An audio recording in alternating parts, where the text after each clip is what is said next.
आज आपण बनवणार आहोत मस्तपैकी काळ्या वाटणातील शेवगा फ्राय. त्याच्यासाठी मस्तपैकी रेसिपी आहे, सोपी, साधी आणि पटकन होईल अशी.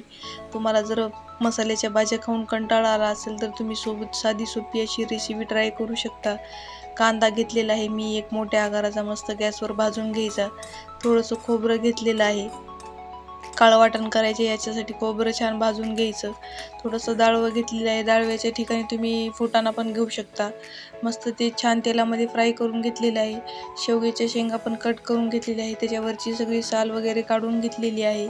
पटकन होती भाजी. आणि तशा शेंगा कोवळ्याच आहे, त्याच्यासाठी उकडून वगैरे मी घेणार नाही.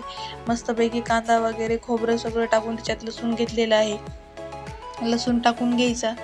मस्तपैकी त्याचं वाटण करून घ्यायचं छान. आणि आता कढई ठेवलेली आहे मी तापायला. कढईमध्ये टाकून घ्यायची थोडीशी मोहरी छान तडकली की त्याच्यामध्ये तुम्हाला ॲड करायचे जिरे बी मस्त तडकून झाले की त्याच्यामध्ये आपण घातलेला मसाला घालून घ्यायचा, वाटलेला मसाला. थोडंसं काळं तिखट घातलेलं आहे, थोडीशी हळद घातलेली आहे, थोडंसं लाल तिखट घातलेलं आहे. मस्तपैकी छान फ्राय करून घ्यायचं. 2 चमचे किंवा 1 चमचा कांदा मसाला ॲड करायचा आहे, त्यानं छान चव लागते भाजीला. मस्तपैकी हे सगळं वाटण आपल्याला तेलामध्ये छान परतून घ्यायचं आहे. जेव्हा असं वाटेल की थोडं थोडं तेल सुटत आहे, तेव्हा आपला मसाला रेडी होतो. अजून थोडंसं बाकी आहे. आता अजून त्याला 2 मिनटं होऊ द्यायचं आहे आपल्याला.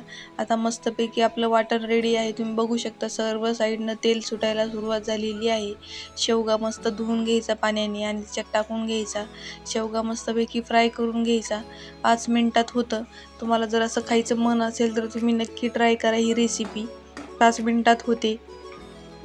आणि मस्तपैकी त्याला एक वाफ काढून घ्यायची आणि आपली शेवग्याची भाजी तयार आहे. शेवगा फ्राय म्हणता येईल, तुम्ही याला शेवगाची फ्राय म्हणू शकता. अशी आपली साधी सोपी रेसिपी आहे. कशी वाटली नक्की कमेंट करा. आवडली तर लाईक करा आणि पुढची रेसिपी काय पाहिजे आहे हे मला कमेंटमध्ये सांगा, मी नक्की ट्राय करेन. भेटूया पुढच्या रेसिपी ब्लॉगमध्ये. बाय सगळ्यांना. सबस्क्राईब करायला विसरू नका.